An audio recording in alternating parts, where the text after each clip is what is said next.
Bueno, muy bien. Entonces, bien, esta clase vamos a empezar la guía 5, que es la guía de Faraday.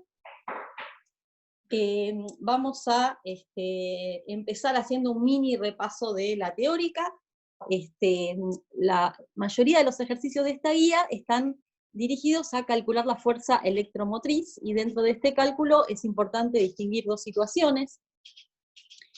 Una situación es el caso en que la fuerza electromotriz está generada por la fuerza magnética, también llamada fuerza de Lorentz.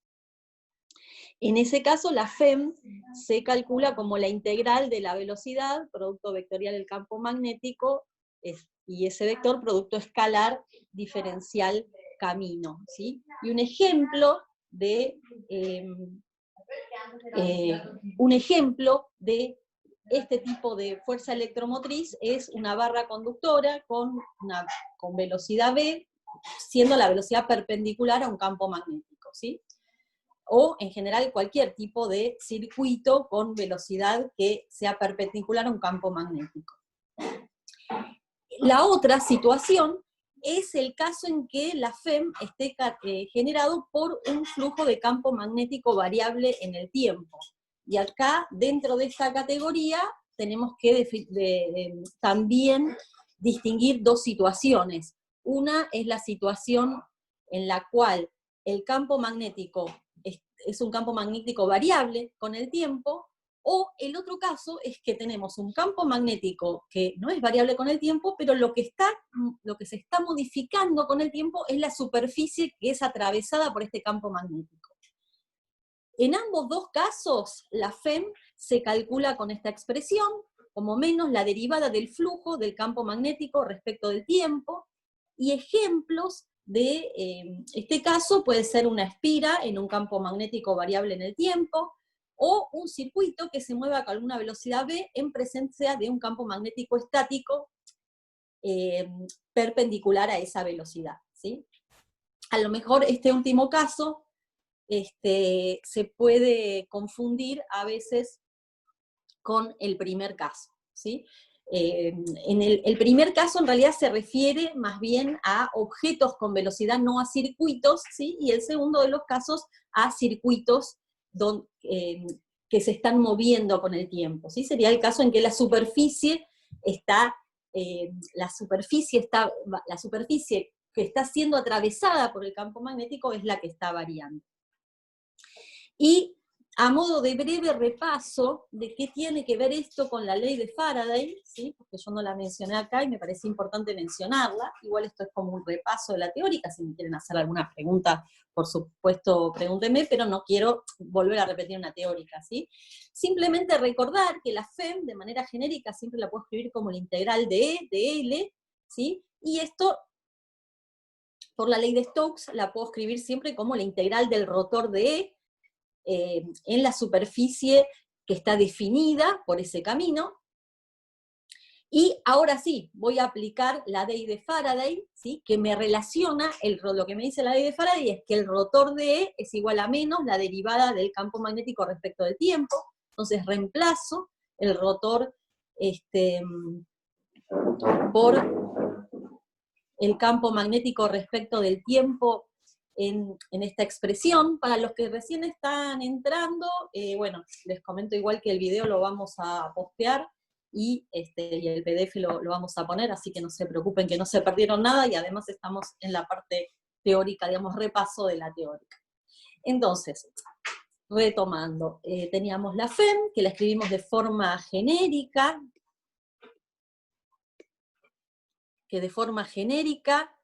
la puedo escribir con esta expresión. Estoy buscando un puntero, por eso me demoro un poquito. A ver si funciona. Bueno, no funciona. Paciencia. Bien, la FEM la escribo de forma genérica de esta manera, y luego reemplazo la derivada donde dice rotor de E, usando la ley de Faraday, por la derivada del campo magnético respecto del tiempo. Como en este caso, derivada respecto del tiempo no va a depender lo que tengo adentro, no dependo es una integral en una superficie, o sea, en el espacio, y la derivada es una derivada temporal. puedo sacar la derivada fuera de la integral y finalmente recupero la expresión que les estaba comentando antes, ¿no? Que la FEM la puedo escribir como menos la derivada del flujo del campo magnético respecto del tiempo. Bien, entonces, con hecho este repaso, vamos a contar el primer problema, el problema 1 de la guía 5, que nos plantea que tenemos una espira circular de 100 centímetros de área, colocada en un campo magnético uniforme, que rota 10 veces por segundo en torno a uno de sus diámetros, y que es normal a la dirección del campo. Entonces nos piden calcular la FEM inducida en la espira en función del tiempo, y en particular cuando la normal forma un ángulo de 45 grados con el campo. Bien, entonces yo acá hice un dibujo, puse un dibujo, que me parece que siempre son muy importantes los dibujos para poder entender, y en este dibujo vemos la espira, ¿sí? Primero el eje de coordenadas, como lo planteé así, una espira circular. Planteo que el ángulo alrededor del cual la espira está girando, perdón, el eje alrededor del cual la espira está girando es el eje Z. El campo magnético está saliendo de nuestra pizarrón o de nuestra hoja. Entonces el campo magnético está en X versor, la velocidad angular está en Z versor, ¿sí? Y este es un caso donde el campo magnético no está variando en el tiempo, pero lo que está variando con el tiempo es el área que atraviesa el campo magnético. Y creo que la dificultad principal de este problema es cómo describir ese área que varía con el tiempo. Entonces, acá vemos otra vez el dibujo, un poquito más grande, para que se entienda mejor, ¿sí? Entonces yo, como les decía, estoy en el segundo de los dos casos que les conté al principio, ¿sí? Un caso que aplico la ley de Faraday, o sea, la FEM la voy a calcular como menos la derivada del flujo del campo magnético respecto del tiempo, y lo que va a ser importante es cómo voy a describir esta superficie, ¿sí? Entonces, fíjense que esta espira está rotando, y voy a dejar de compartir un segundito para mostrarles que si yo tuviera la espira, es como que está girando, ¿no? Está girando como mi mano, ¿sí? La espira. Bien, espero que se haya podido ver bien, pues yo no estoy viendo la cámara. Bien, entonces volvemos a donde estábamos. Bien, entonces fíjense, esta espira está girando con el tiempo, y el tema es cómo voy a describir la superficie, ¿sí? La dirección de la superficie es la normal a esa superficie. Bueno, la manera que yo encontré, que me pareció piola hacerlo, es decir, bueno, esta superficie va a ser pi por r cuadrado, ese es el valor de la superficie, eso no hay ninguna dificultad, pero su normal la voy a escribir como r versor de cilíndricas, siendo el ángulo que está rotando, ¿no? Debido a esta velocidad angular omega. O sea que el ángulo va a ser omega t. Entonces, este r versor es coseno de omega t, seno de omega t, 0. ¿Alguna duda con esto, que es como el punto más importante de este ejercicio? Yo no llegué a escuchar al principio, o sea, el campo está fijo en el eje X, no es que cambia con el giro de la espira, porque no está generado por la espira. Exacto, bien. Okay. O sea, el campo, aunque yo lo dibujé con un punto, está saliendo del pizarrón o de la hoja, ¿sí? Y está en la dirección de X, tal cual. Lo que está variando acá es la superficie que está siendo atravesada por el campo. Claro, buenísimo.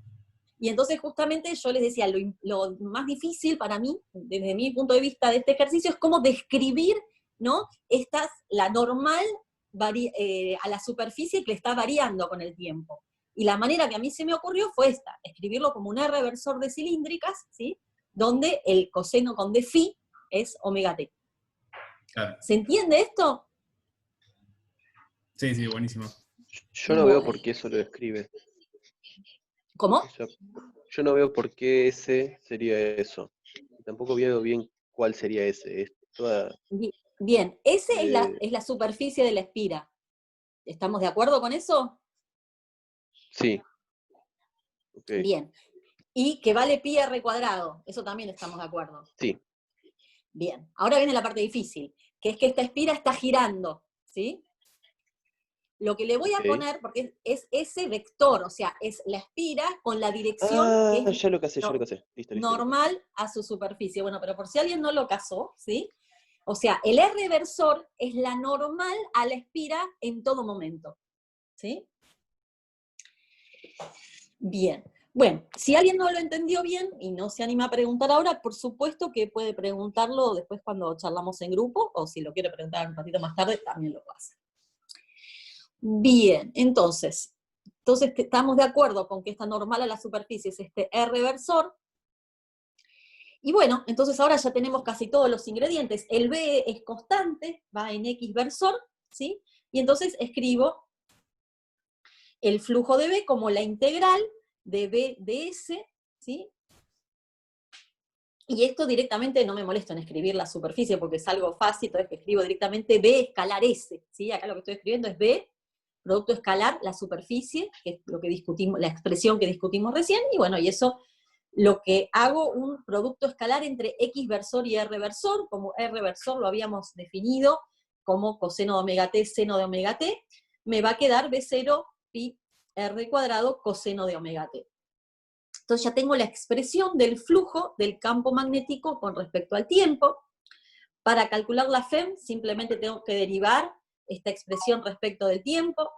La expresión del coseno es menos el seno, con el signo menos me queda un más, y obtengo finalmente la expresión para la FEM respecto del tiempo. Y una de las preguntas del problema era calcular la FEM en función del tiempo, y también cuando la normal a la espira forma un ángulo de 45 grados con el campo, ¿sí? ¿Qué quiere decir esto? La normal a la espira es R versor, por definición. X versor es la dirección del campo, ¿sí? Si yo quiero que esto forme un ángulo, y siempre el producto escalar de dos versores me da el coseno del ángulo formado por esos dos versores, ¿sí? Por definición. Entonces yo quiero que R versor, producto escalar X versor, me dé el coseno de 45. Susana, perdón. Sí. ¿Podés volver a un segundo a la diapositiva anterior que me quedó algo, me parece? Sí. Cuando integrás el campo, Sí. vos pones el diferencial de ese, o sea, ¿quién sería el diferencial de ese? Bien, yo ni siquiera calculé DS, calculé directamente, como el campo es constante, ¿sí? Tal vez esto no lo escribí tan claramente, ¿sí? Este campo es constante, ¿sí? Sí. Entonces sale directamente, B0 sale afuera, ¿sí?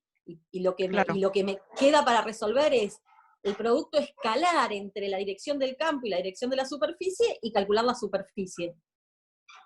Entonces, en vez de escribir DS, en realidad DS si no sería R de tita de phi, ¿sí? Ok, claro. R de R de phi, ¿sí? Ese sería el DS. Pero es directamente integrar en el círculo, ¿sí? Que yo ya sé que me va a dar pi por R cuadrado. Ah, ok. ¿Se entiende? Sí. Si no, lo volvemos a contar. Entonces, o sea, yo, digamos, me lo ahorré y dije, en vez de, como sé que el campo es constante, ¿sí? El campo es constante y lo saco afuera de la integral. Capaz que esto después lo voy a corregir en el PDF para que quede más claro, ¿sí? Esto sería, finalmente es lo que yo estoy escribiendo, a ver si me funciona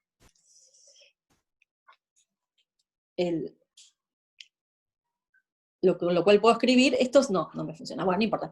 Lo que estoy escribiendo es B producto escalar S, ¿sí? ¿Se entiende?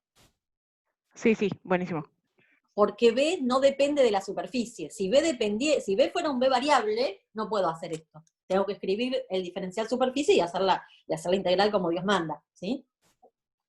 Ok, gracias. No, de nada. Bien, entonces, volvamos a donde estábamos antes, en que cómo podíamos calcular la FEM cuando la normal a la espira forma un ángulo de 45 grados con el campo. Entonces yo lo que les decía es, bueno, el producto escalar entre R versor y X versor es, por definición, el coseno del ángulo comprendido entre ambos, y si yo quiero que eso valga, ver cuánto vale la FEM cuando la normal a la espira forma un ángulo de 45 grados con el campo, simplemente tengo que reemplazar donde el ángulo por el caso en el que valga 45, ¿sí? Entonces, R versor X versor es igual a coseno de omega t, y yo quiero ver cuánto esto vale 45, ¿sí? Entonces, R versor, producto escalar X versor, tiene que ser igual a raíz de 2 sobre 2, ¿sí? Ahora, yo lo que es, por ahora sé, o sea, esto me dice que el coseno, ¿sí?, de omega t tiene que ser igual a raíz de 2 sobre 2, para el caso particular que yo quiero evaluar. Ahora, cuando voy a la expresión de la FEM, no me figura el coseno de omega t, me figura el seno de omega t, ¿sí? Pero en el caso particular de 45 grados, sabemos que seno y coseno valen lo mismo, ¿sí? Raíz de 2 sobre 2. Si no, bueno, tendría que usar un poco de trigonometría para poder calcular, o sea, al calcular la función inversa del coseno y luego aplicarle el seno. Nada muy complicado, ¿sí? En este caso se me facilita porque 45 justo seno y coseno coinciden, entonces simplemente donde dice seno de omega t, reemplazo por raíz de 2 sobre 2 y obtengo la expresión de la FEM para el caso particular de cuando la normal a la espira forma un ángulo de 45 grados con el campo. Y bien, luego yo hice la cuenta, puse los numeritos que me dieron el problema y me dio este valor, y lo importante lo que me interesaba ahora era discutir las unidades, ¿sí? Esto me dio 7,07 Tesla por centímetros al cuadrado por segundos a la menos 1. Para ver la FEM siempre tiene que estar escrita en volt, ¿sí? Es diferencia de tensión, siempre. Entonces, vamos a ver cómo convertimos esto en volt. La manera de hacerlo primero es pasar los centímetros cuadrados a metros al cuadrado, para lo cual, ¿sí?, recordemos que un centímetro cuadrado es 10 a la menos 2 metros cuadrados, y como tengo centímetros cuadrados, entonces un centímetro cuadrado, perdón, antes dije un centímetro cuadrado, un centímetro es 10 a la menos 2 metros, entonces un centímetro cuadrado va a ser 10 a la menos 4 metros cuadrados.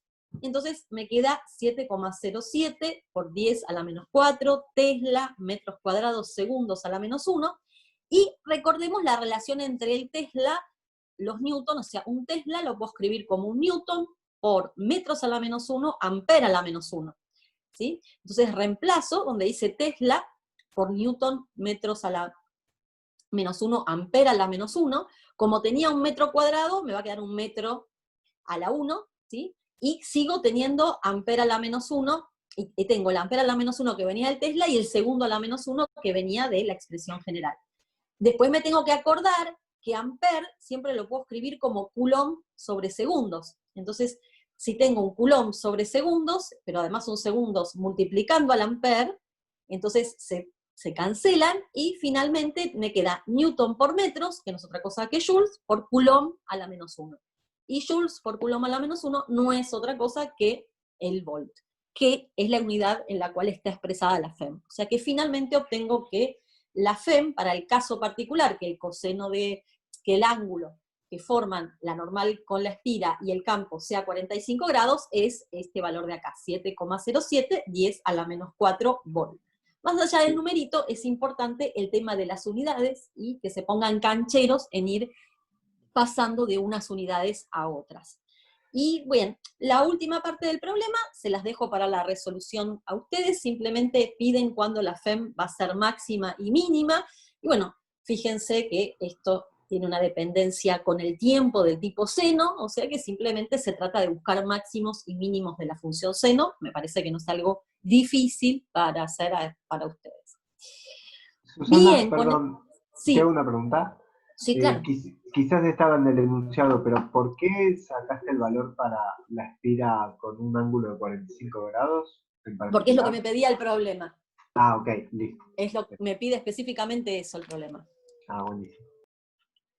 Ahora, si me lo hubiera pedido, qué sé yo, 60 en vez de 45, bueno, yo tengo que poner acá coseno de 60, ¿sí? ¿No? Tengo que poner coseno de 60, y eso me va a dar me va a dar un valor, ¿sí? Pero yo tengo que después poner seno de 60, ¿sí? Sí, sí, sí, Acá. obvio. Está bien. O sea, lo que tengo que sacar de acá es el ángulo y luego acá convertirlo. Bien. ¿Alguna otra pregunta? Si no, pasamos a otro de los problemas de la guía 5.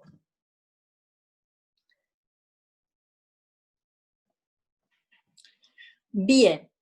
Bueno, este problema es un poco más complicado, no porque sea complicado entender lo que uno está haciendo, sino por la geometría, ¿sí?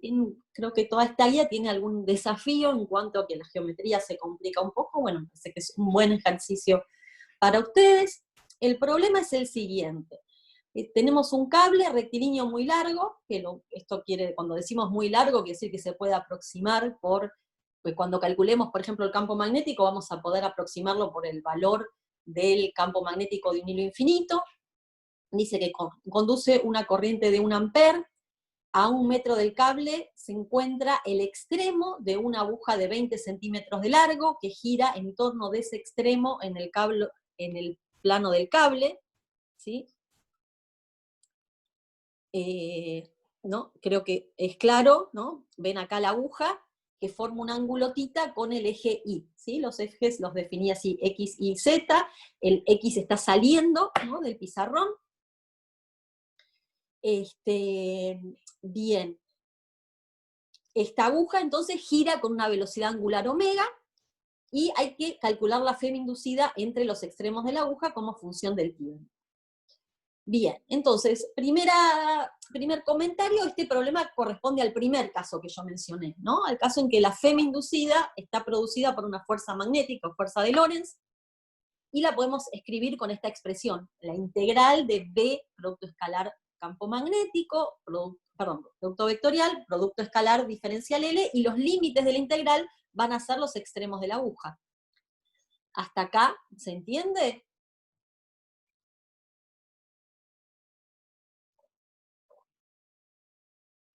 Ok, supongo que sí, si no me preguntan. Si no, podemos volver. Bueno, entonces vamos a describir la velocidad primero y después el campo magnético en este eje de coordenadas, ¿sí?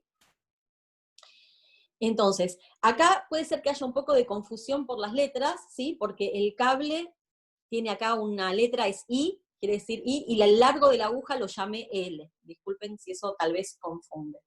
Pero en la escritura la van a poder diferenciar. A es la distancia entre el cable y el extremo más cercano de la aguja, ¿verdad? Y θ es el ángulo que forma la posición de la aguja con el eje de las íes, ¿sí? θ va a ser variable con el tiempo, θ va a ser omega por t, ¿sí? O sea, la velocidad omega está en x versor, ¿sí? La aguja está girando, ¿sí?, alrededor del eje X. Entonces, escribimos la velocidad como la velocidad angular, producto vectorial, la posición, y con la posición queremos describir cada uno de los puntos de la aguja, ¿sí? Entonces, ¿cómo voy a describir estos puntos? Bueno, la aguja está en el plano IZ, o sea, tiene que tener una componente en I y una componente en Z, ¿sí? Bueno, yo creería que del dibujo es claro que la componente en I se escribe como A más L coseno de θ, porque la componente en I va a ir con el cateto opuesto de este triángulo que estoy mostrando, y la componente en Z va a ir como L seno de θ, ¿sí? ¿Alguna duda con esto? Bueno, muy bien. Entonces, voy a hacer este producto vectorial, ¿sí? X por Y me da en la dirección por Z, y X por Z me da en menos Y. Entonces, la velocidad va a tener una componente en Z y una componente en Y, y recordemos que L toma valores entre 0 y B, yo lo llamé B a la variable para no poner los números siempre, que son 20 centímetros, que es lo que me decía el problema, y θ es omega por T, ¿sí? θ es el ángulo de giro, ¿sí? Y esto gira con una velocidad angular constante, entonces θ lo escribo como omega por T. Bien. Ahora viene, si quieren, la complicación, porque hasta ahora la geometría estábamos escribiéndola en el plano IZ, yo creo, sin complicar demasiado. Ahora tenemos que escribir el campo magnético, porque nosotros vamos a escribir la FEM, va a ser la velocidad de la aguja, producto vectorial, el campo magnético generado por el hilo muy largo, por la corriente, ¿no? En un hilo muy largo. Y esto se escribe de manera genérica, o sea, se escribe como mu0 por i sobre 2πr en phi versor, eso ya lo calcularon varias veces, ¿sí? Ahora hay que tener muchísimo cuidado, ¿sí? Uno de los cuidados que hay que tener es ver que uno tiene que evaluar el campo magnético en el plano IZ, ¿sí? Entonces, que es el plano donde gira la aguja, que es donde vamos a hacer el cálculo. Y tal vez lo que hay que darse cuenta, esto es importante, que en coordenadas cilíndricas, ¿sí? El plano IZ equivale a tomar phi de coordenadas cilíndricas igual a pi sobre 2, ¿sí? ¿Se acuerdan que phi versor yo lo puedo escribir como menos seno de phi, coseno de phi 0?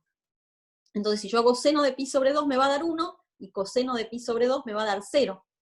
Entonces el campo en el plano IZ se reduce a ser escrito como menos mu0 i sobre 2pi i en x versor, ¿sí? Porque R, recuerden, en cilíndricas es x al cuadrado más y cuadrado a la 1/2, ¿sí? Pero estoy en el plano IZ, o sea, x vale 0. Entonces acá directamente me queda y la dirección va a ser x versor porque escribí el versor phi, escribí el phi versor, especificándolo en el valor pi igual pi sobre 2, ¿sí? Bueno, eso es otra de las claves muy importantes de esta parte del ejercicio. No sé si tienen alguna duda con respecto a esto. ¿Podés volver a repetir, por favor, el razonamiento? Digamos, porque el pi sobre 2 lo tomás ¿desde dónde para que corresponda con el plano IZ? Desde tus ejes Desde coordenados. sí, phi igual 0 sería cuando phi versor coincide con x versor. Ok. ¿Sí? O sea, siempre, si te fijas en cualquier definición, phi es el ángulo que forma el vector R con el eje de las x. Claro. Cuando ese ángulo es igual a x versor, cuando es igual a i versor, el caso es pi vale phi sobre 2, ¿sí? Cuando es igual a x versor, ¿sí? Cuando phi vale 0, cuando phi vale 0 coincide con x versor, ¿sí? Cuando phi vale pi sobre 2 coincide con estar en i versor. Buenísimo, buenísimo. ¿Se entendió? Entonces, yo les ponía este phi igual pi sobre 2 para que ustedes, si quieren, hagan el ejercicio, recuerden cómo se escribe phi versor, ¿sí? Y evalúen en pi sobre 2. Y ahí les va a salir directamente esto. ¿Sí? Capaz que acá lo que voy a volver a escribir después en el PDF final, que veo que puede llegar a generar una conclusión, la expresión de phi versor para que entiendan bien cómo se hace esto. Bien, ¿alguna otra duda? ¿O la misma duda? Bien, entonces, ahora vamos a calcular la velocidad producto vectorial del campo, pero teniendo en cuenta que tenemos que evaluar B en la posición de la aguja, ¿sí? Que ya la habíamos escrito. A más L coseno de tita en I versor, más L seno de tita en Z versor, ¿sí? Esto ya habíamos estado de acuerdo antes. Ahora, la expresión para B en el plano IZ era mu0 I sobre 2pi en X versor, y entonces simplemente voy a reemplazar I por A más L coseno de tita. No, a Z, la componente Z, no la tengo que reemplazar en ningún lado porque el campo no depende de la componente Z, ¿sí? Eso es porque uno está asumiendo que el hilo es infinito. Bien, entonces ya tenemos la expresión para B, tenemos la expresión para el campo, y entonces vamos a hacer el producto vectorial entre la velocidad y el campo, ¿sí? Z versor X me tiene que dar en I, y I versor X me tiene que dar en menos Z. Entonces, como era Z por X, efectivamente me da en I versor, y I versor, producto vectorial X versor, me da en menos Z, pero con el menos me da un más, ¿sí? Y van a ver fíjense que la expresión final me queda de esta manera, y lo que yo puedo hacer es luego agarrar este cociente, esta parte del cociente que es A más L sobre 2, y trasladarla acá. Entonces en I versor me va a quedar un 1, y en la parte de Z me va a quedar L seno de tita dividido A más L seno de tita. ¿Sí? Y acá estoy recordando simplemente que el problema me dice que A vale 1 metro, y L va a tomar valores entre 0 y B. Bien, entonces, ahora sí, ya estoy en condiciones de calcular mi FEM, como la integral entre 0 y B, B es el largo de la aguja, de la expresión de B vector B, que ahora sí la escribo como a partir de lo que hablábamos recién, o sea, de acá me quedó el mu 0 y omega sobre 2pi, el A más L coseno de tita lo meto dentro de los corchetes, y obtengo I versor más L seno de tita más sobre A más L coseno de tita en Z versor. Bien, y acá hay otra cosa importantísima. ¿Cómo escribo el DL? ¿Sí? Yo lo escribo como coseno de tita en I versor más seno de tita en Z versor. Pero volvamos al dibujo para que estemos todos de acuerdo que se escribe de esta manera, ¿sí? O sea, DL es la trayectoria de la aguja, ¿sí? Donde su componente I va a ser el coseno de tita, que es lo que yo decía, coseno de tita en I versor, y la componente X, la componente Z, ¿sí? Va a ser seno de tita. ¿Esto queda claro?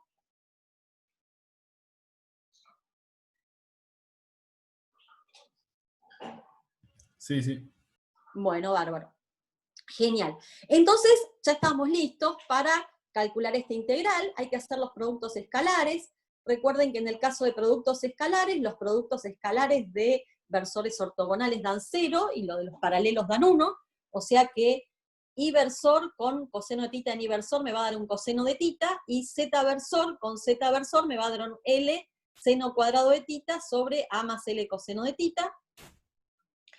Y entonces finalmente me va a quedar esta constante, que la saco afuera de la integral, por esta integral, la primera, y esto es un DL, ¿sí? O sea que directamente esta primera parte de la integral es constante, es trivial, y esta segunda parte es una integral en L, que se resuelve poniéndola en el matemática, y finalmente obtengo la solución para la primera parte de la integral es L coseno de tita, y la segunda parte de la integral obtuve esta solución en el matemática, donde todavía no evalué entre 0 y B, y si evalúo entre 0 y B, finalmente obtengo esta expresión para la FEM, donde todavía no tengo la expresión explícita respecto del tiempo, porque puse tita, y tengo que recordar que tita no es otra cosa que omega por t. Entonces, reemplazando tita igual omega por t, llego finalmente a la expresión de la FEM respecto del tiempo, que es lo que me pedía calcular el problema. Bueno, aquí estaríamos terminando con esta parte de la clase. Bueno, ¿quién me quiere hacer alguna pregunta con respecto a esto?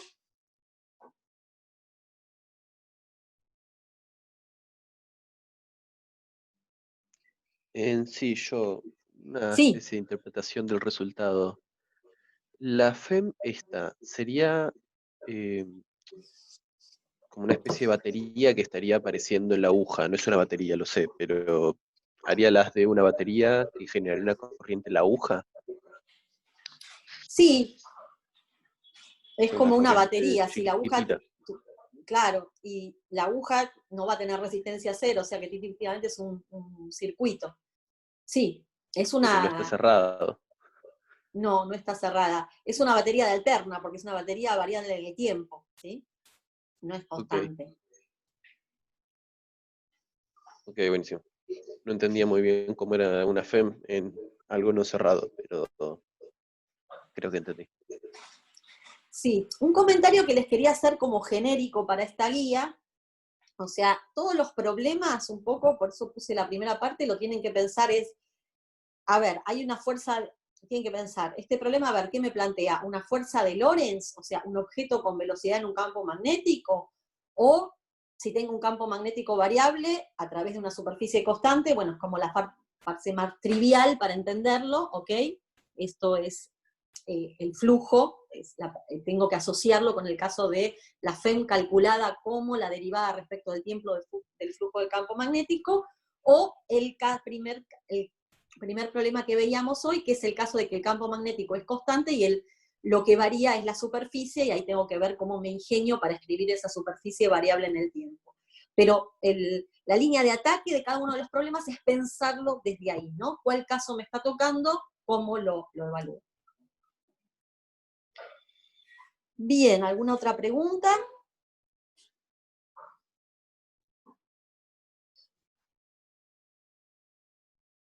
A ver si hay alguna pregunta en el chat. No.